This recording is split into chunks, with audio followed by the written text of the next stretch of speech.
안녕하세요. 사랑의 가족입니다. 네. 2014학년도 서울대 로스쿨에 지체장애 1급인 강보라 씨가 당당히 합격을 하면서 많은 장애 청소년들에게 희망을 주고 있습니다. 네, 강보라 씨는요, 4살 때 사고로 하반신이 마비되는 장애를 갖게 됐지만요, 법조인을 하고 있는 아버지를 따라서요, 법조인의 꿈을 꾸게 됐다고 합니다. 근데 강보라 씨가요, 더욱더 중요한 거는 장애인 인권 변호사로서 그 꿈을 이루고 싶다고 하는데 그 꿈이 꼭 이루어지기를 저희도 함께 기원하겠습니다. 네.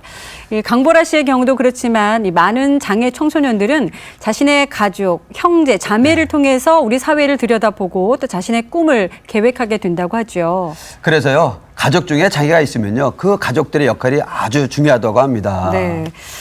장애 아동으로 인해서 부모가 느끼는 스트레스 못지않게 장애 형제를 가둔 비장애 형제 자매들의 스트레스도 아주 크다고 합니다. 네. 오늘 이에 대한 여러 가지 얘기를 나눠볼까 하는데요. 먼저 장애를 가진 형제를 둔 비장애 형제 자매들의 이야기 함께 하시죠. 네.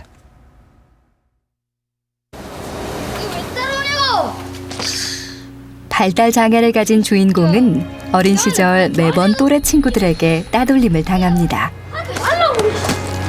니 뭔데? 죽고 싶나? 죽고 싶냐고! 그럴 때마다 동생을 구해주는 사람은 형입니다. 또 다친 데 없나? 어디 봐보라. 형이 있어 힘들고 어려운 상황을 극복할 수 있는데요. 야, 니는 거기서 같이 놀자 그래야지. 맞고만 있으면 어떡하나? 형이 매일 놀아줄 수도 없잖아. 형은 그런 동생이 항상 안타깝고 애처롭습니다. 니는 왜 또 혼자 있나? 쎄를 맞아도 아들 옆에 있으라 그랬잖아. 동생에게 화가 날 때도 있습니다. 하는 건데. 답답할 때도 많습니다. 니는 제발 형아 말 좀 들으라니? 그래야 빙추이 소리 안 들을 거 아니나. 하지만 형이라는 이유로 포기하지는 않습니다. 단차 베어링이 있어. 이거 갖고 와. 그럼 갖고 나오면 시연이 니네 편에 껴주는 거다. 안 괴롭히고. 장애에 대한 세상의 편견과 맞서는 것이 힘들다는 걸 알고 있지만 그래도 동생을 지켜줄 수 있는 사람은 세상에 단 한 사람, 자신뿐이라고 생각합니다. 울고 싶은 만큼. 왜 그렇게 울고 싶을까? 동생이 안쓰러워서. 가장 안쓰러울 때가 언제? 친구들에게 따돌림을 당할 때. 그냥 건강하게, 지금 동생이랑 건강하게 그냥 있었으면 좋겠을 것 같아요. 동생이 겨우 그 지적장애 하나 가지고 있는 것만으로 제가 동생을 남들 앞에서 부끄러워했다는 점이 좀 미안하죠, 동생한테. 지금은 안 그러지만 옛날에 이제 아까 동생한테 막대했던 점, 좀 막 동생이 싫다는데도 막 억지로 막 장난을 치고 이제 그랬던 점에서 옛날에 이제 그렇게 동생을 막대했던 점에서 미안한 게 아직 남아있고, 그리고 동생한테 저도 이제 공부하느라 많이 신경을 또 못 쓰기 때문에 그런 점에서도 좀 미안하기도 하죠.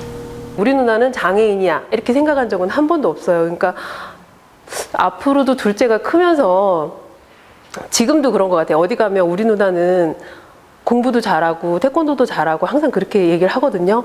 다른 사람한테도 자랑을 그렇게 해요. 다른 아이들이 내 동생을 이렇게 보는 시선 같은 게 싫었기 때문에 더 성숙해진 것 같아요. 그러니까 다른 사람들이 동생을 봤을 때 이상한 눈초리로 쳐다보는 걸 그 어린 나이에도 느꼈을 것 같은 생각이 들어요, 제 생각은.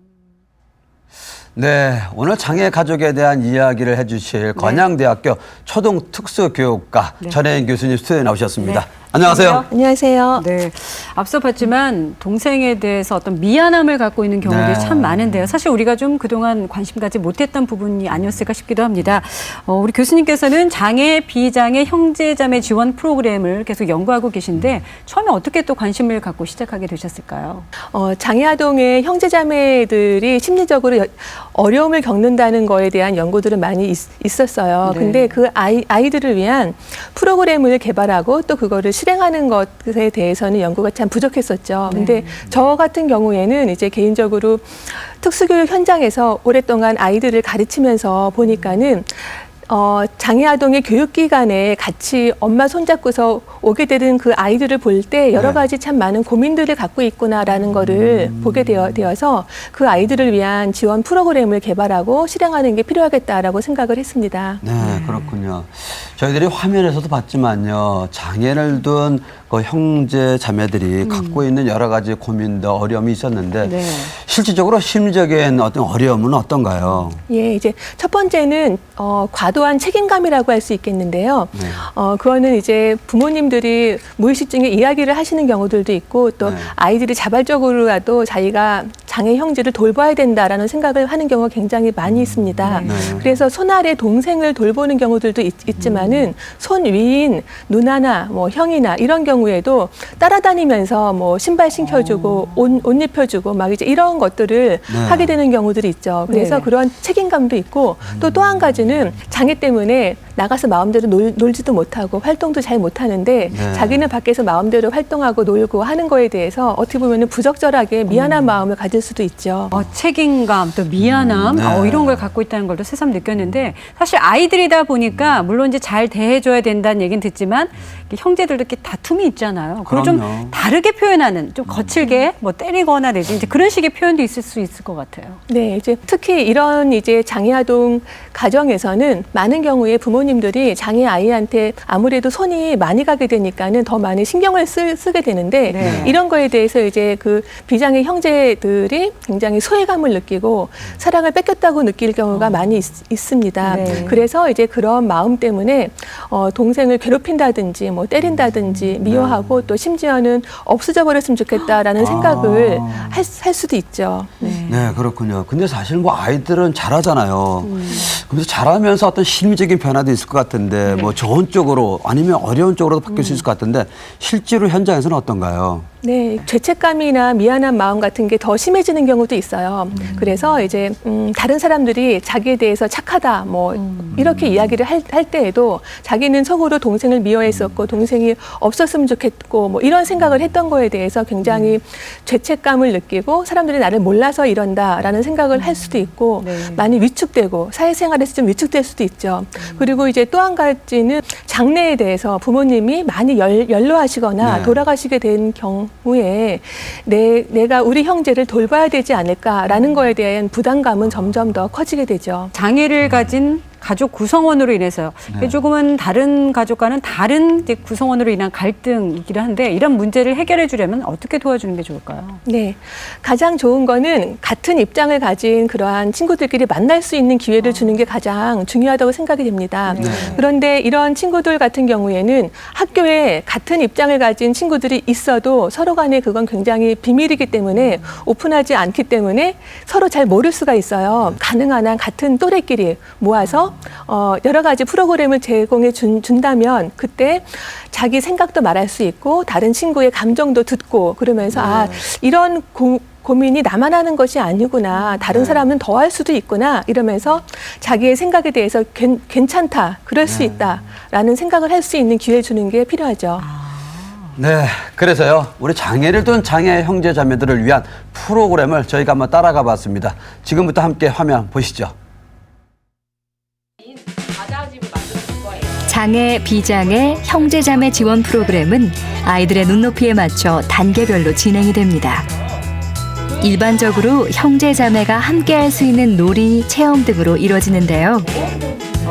유림이랑 영진이가 성우랑 유림이가 자리를 바꿔주자. 오늘은 새로운 그 첫 시작은 장애, 비장애 형제자매의 짝을 서로 바꾸어 진행합니다.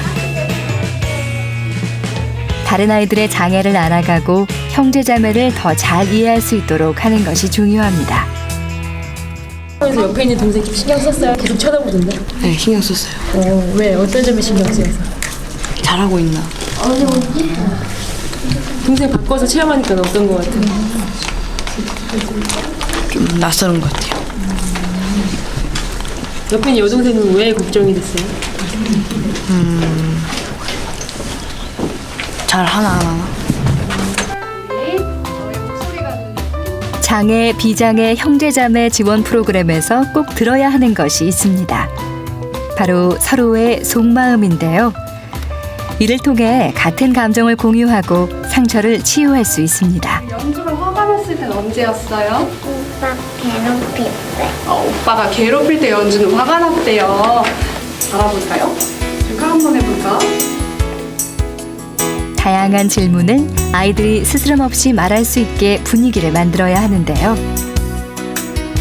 행복했을 때, 유리가 누나 때문에 행복했을 때는 언제예요? 누나가 놀아줬을 때. 같이 놀아줄 때요. 같이 놀아줄 때 누나가 잘 놀아주나 봐요. 영진이는 어떨 때 걱정이 많았을까? 동생이 교과서 찢었을 때. 동생이 좋아했을까? 이 아이들에게는 이런 활동이 꼭 필요합니다. 뇌를 치료할 수 있는 의사. 네. 의사가 되면 어떻게 할 거예요? 동생을 고쳐주고 싶어요, 제일 먼저. 나중에 후에 능력이 되면은 동생이랑 같이 살 계획이 있고요. 만약에 제가 능력이 좀 부족하다 싶으면은 동생을 좀 시설에 보내야 될 수도 있기 때문에 어쩌면 아직 그때가 아니라서, 그러니까 동생을 돌봐줘야 할 때가 아니라서 제가 아직 모르는 거일 수도 있긴 한데, 그 두려움은. 근데 저는 오히려 두려움을 가지고 있지 않고 그냥 노력해서 동생을 내가 책임져야겠다, 그 마음만 제가 지금 가지고 있어요. 이 장애, 비장애, 형제자매 지원 프로그램, 이 프로그램 대부분이 어쩌면 이제 아이들의 속마음을 들을 수 있게 그렇게 만든 내용인 것 같아요. 아이들이 이제 가정에서 항상 그 장애 형제와 같이 있을 때는 항상 본인이 참아야 된다, 착해야 된다. 그리고 이제 부모님한테 장애 아이 때문에 부모님께서 이렇게 걱정을 하고 계시는데 자기까지 걱정을 끼치면 안 된다고 생각을 해서 감정을 항상 억누를 때가 많거든요. 네. 그래서 이러한 프로그램에서는 자기 속마음을 이야기할 수 있게 하고 있습니다. 예. 그런데 이제 그런 활동을 할 때에도 지금부터 뭐 이야기를 한번 해봐라 이런 식으로 돌아가면서 이야기를 하는 것이 아니라 다양한 게임 형식의 활동을 하면서 자기의 속마음을 표현할 수 있게 하고 있죠. 예를 들어서 뭐 가장 행복했을 때 이런 거가 이제 걸렸을 때 많은 아이들이 같이 놀았을 때라는 걸 이야기를 많이 하고요. 그리고 이제 조금 큰 아이들 같은 경우에는 뭐 지적장애를 지닌 그러한 형제가 자기를 보면서 뛰어와서 와락 안길 때 뭐 이럴 때라고 이야기를 하기도 해요. 그리고 가장 화가 났을 때를 물어봤을 때는 친구한테 빌려온 만화책을 뭐 찢어버렸을 때, 뭐 이런 얘기도 하고, 뭐 가장 당황했을 때, 이런 거를 물어봤을 때에는 대형 마트에 갔을 때, 뭐 바닥에 누워서 막 떼굴떼굴 굴르면서 막 소리 지르고 이상한 행동할 때, 이럴 때 당황했었다라는 이야기들을 했죠.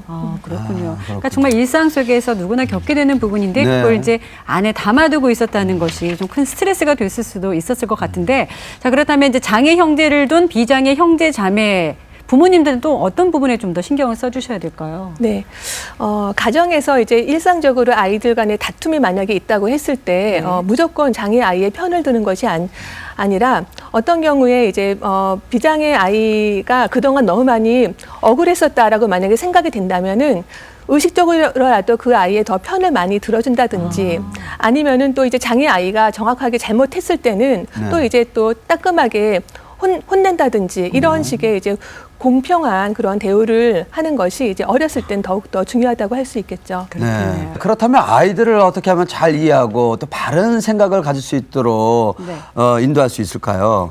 예, 그러니까 보통 아이들 같은 경우에 형제의 장애에 대해서 이해를 하게 되는 거는 부모님한테 들어가지고서 장애의 명의라든지 아니면 장애에 대해서 이해를 하게 되는데요. 부모님들 같은 경우에 이제 비장애 형제가 너무 장애 형제를 의식하지 않았으면 좋겠다는 마음이 있을 수도 있고, 그 다음에 부모님 자신도 이제 장애에 대해서 받아들이지 못한 면들이 있을 수가 있어서 장애 명의라든지 장애 특성에 대해서 잘 이야기를 하지 않을 않을 때가 많습니다. 그럴 경우에 이제 형제자매들 같은 경우에는 우리 형제의 장애가 정말 심각한 것보다 정말 이거는 심한 문제인가 보다라고 더 오히려 더 심각하게 생각할 수가 있어요. 네. 그래서 가정에서는 차라리 정확한 진단명과 정확한 진단 장애 특성 이런 것들을 차라리 말해주는 것이 더 도움이 될 수가 있죠. 네, 이제 부모님만 아시기보다는 그렇죠. 비장애 형제 자매에게도 충분히 이해를 시키시는 게 좋을 것 같은 게, 왜냐하면은 이제 부모님이 돌아가신 후 혹은 이제 부모님이 연로해지셨을 때 그런 부분에 대한 책임감을 많이 걱정한다고 들었거든요. 네, 이제 그러한 거는 이제 아이가 점점 나이가 더 들어감에 따라서 중고생이 되고 또 이제 성인기가 되면서 더 이제 심해지게 되는데, 이제 부모님들이 흔하게 내가 죽고 나면은 우리 애는 어떡하나 이제 이런 이야기를 하실 수가 있는데, 그럴 때 이제 그런 형제자매들은 부담감이 더 커지게 되는 거죠. 그래서 그런 것들에 대해서 가정에서 형제자매들이 너무 과도하게 부담을 갖지 않도록 이렇게 신경을 써주는 것이 필요하다고 하겠죠. 그렇겠네요. 그렇군요. 예. 근데 또 장애를 둔 그 형제 자매들이 사실 직업의 선택에서도 상당히 어렵지만 그 부분에 대해서 영향을 많이 받는다고 합니다. 실제로 좀 어떤가요? 예.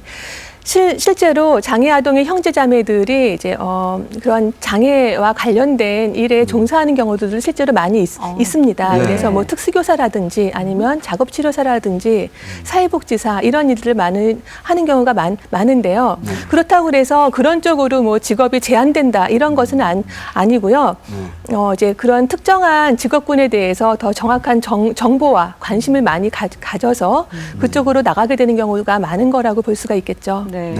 그래서인지 장애 형제를 둔 이 비장애 아동들이 또래 아이들에 비해서 훨씬 더 철이 빨리 든다 이런 얘기들이 있더라고요. 예, 그거는 이제 모든 경우라기보다는 어떻게 보면은 이제 어렸을 때부터 그런 본인이 겪게 되는 어려움을 잘 극복했을 경우에 또래보다 더 성숙하고 그리고 또래보다 더 이제 리더십이 있다던가 이해심이 많고 그리고 이제 인내심이 많고 이런 부분들에 대해서 많은 이제 이점을 갖게 되죠. 근데 이렇게 되기 위해서는 어려움에 대해서 잘 적절한 지원이 필요하다고 볼 수가 있어요. 네. 네.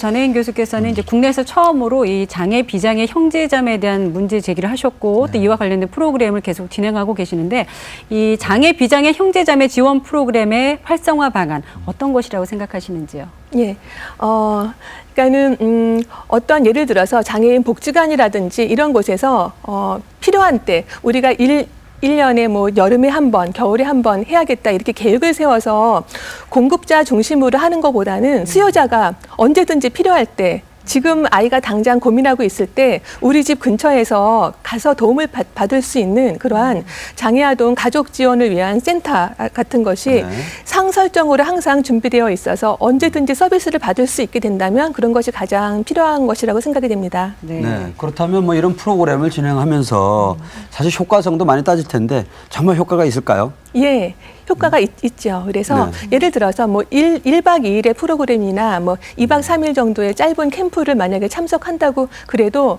아이들로서는 어쨌든 본인만 이런 문제를 갖고 있다고 생각을 했었는데 캠프에 가보니까 자기와 같은 입장의 친구들이 정말 많이 있고 그리고 어떤 경우에는 자기 형제보다 더 심한 장애를 갖고 있는 형제들도 있는 거를 보고 그러면서 자기 혼자 꼭꼭 숨겨놓고 부모님이나 친구한테 말하지 못했던 그러한 이야기들을 할 수 있는 기회가 있으니까는 그런 거를 이제 마음껏 발산할 수 있고 그러면서 자기에 대해서 이제 조금 더 용납을 할 수 있는 기회를 갖게 되는 것 같아요. 그래서 내가 정말 나쁜 게 아니구나, 그럴 수 있구나. 이런 생각을 하면서 또 이제 더 나아가서는 자기의 장애 형제에 대해서 더 이해를 할 수 있고 그리고 이제 장애 형제와의 관계까지도 좋아지는 그러한 효과가 생기죠. 네.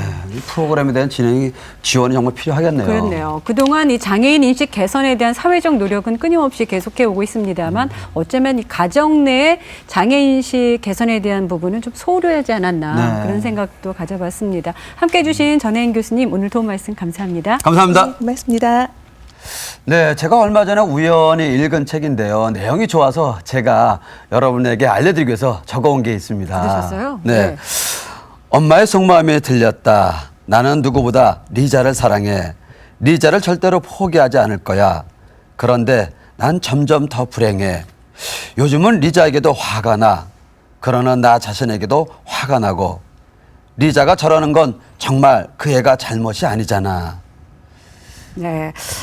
최근 그 신문 신간도서 소개란에서 네. 저도 얼핏 본 적이 있는데 제목이 나보다 어린 우리 누나 책 아닌가요? 맞습니다. 이 책을 보면서 저도 이렇게 내용을 쭉 보면서 자폐아 누나를 둔 동생의 시선, 그러면서 이 장애아동 못지않게 비장애 형제 자매들이 겪는 어떤 아픔 이런 부분들을 다룬 걸 보게 됐는데 어쩌면 주의 관심과 사랑이 필요한 대목이 아닌가 싶기도 했습니다. 또 그렇게 해서 추천이 돼 있기도 했고요. 그럼요. 네.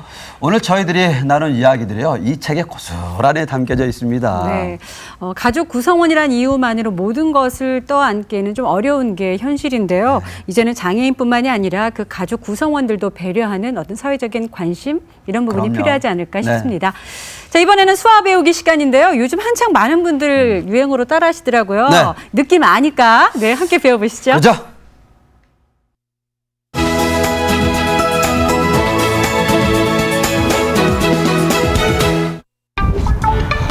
아, 참 시간 없는데.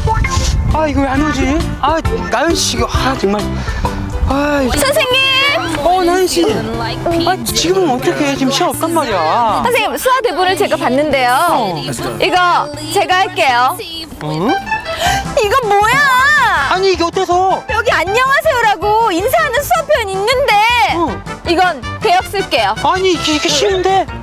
쉬우면 일찍 끝나잖아요. 일찍 끝나면 난 밥 먹어. 밥 먹으면 살쪄. 살쪄? 이거 대역 쓸게요. 이거 뭐야?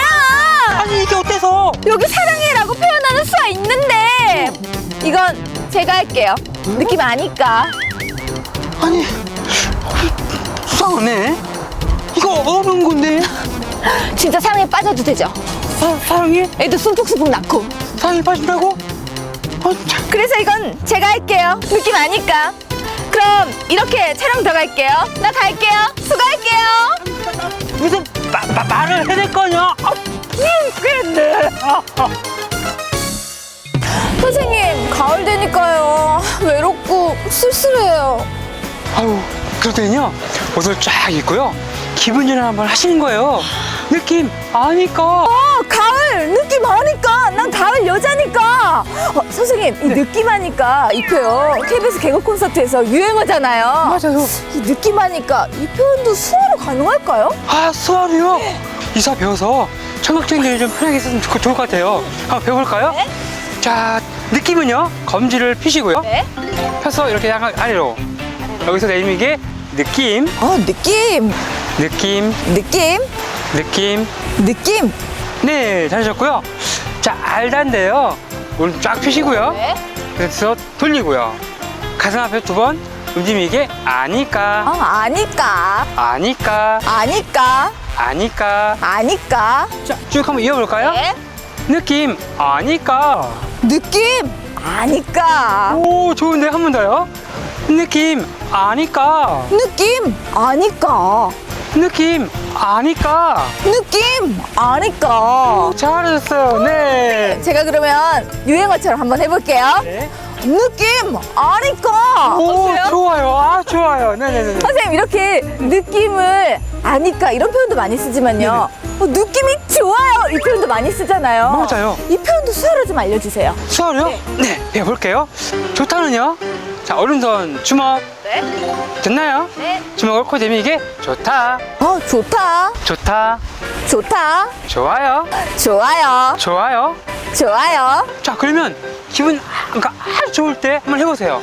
저는 기분 좋을 때 좋아요 이렇게 되거든요. 이게 좋아요 이거예요. 좋아요. 좋아요. 좋아요. 수화는 표정이에요. 해볼게요. 좋다. 좋다. 좋아요. 좋아요. 좋다. 좋다. 좋아요. 좋아요. 느낌 좋아요. 자, 시작. 느낌 좋아요. 한 번 더. 느낌 좋아요. 느낌 좋아요. 느낌 좋아요. 느낌 좋아요. 잘하셨어요. 선생님, 오늘 느낌 아니까를 배우니까요. 느낌이 좋아요. 우와. 네. 선생님도 즐거우시죠? 네, 좋습니다. 이렇게 즐거운 가을 사랑해준 시청자 여러분, 집에서만 있지 마시고요. 가까운 공원이라도 산책해보는 건 어떨까요? 나가실 때 웨이트 챙기시고요. 그다음에 오늘 배운 수화 잊지 마세요. 사랑하는 시청자 여러분, 오늘도 행복하세요. 와, 네, 사랑해야죠. 네, 오늘 배웠습니다. 네. 수화는 표정이잖아요. 그럼요. 느낌 아니까. 아니까. 어떠세요? 느낌 아니까 어떠세요? 김성은 아나운서. 네, 네. 느낌? 네. 아니까? 그렇게 말씀하시니까 느낌? 네, 좋아요.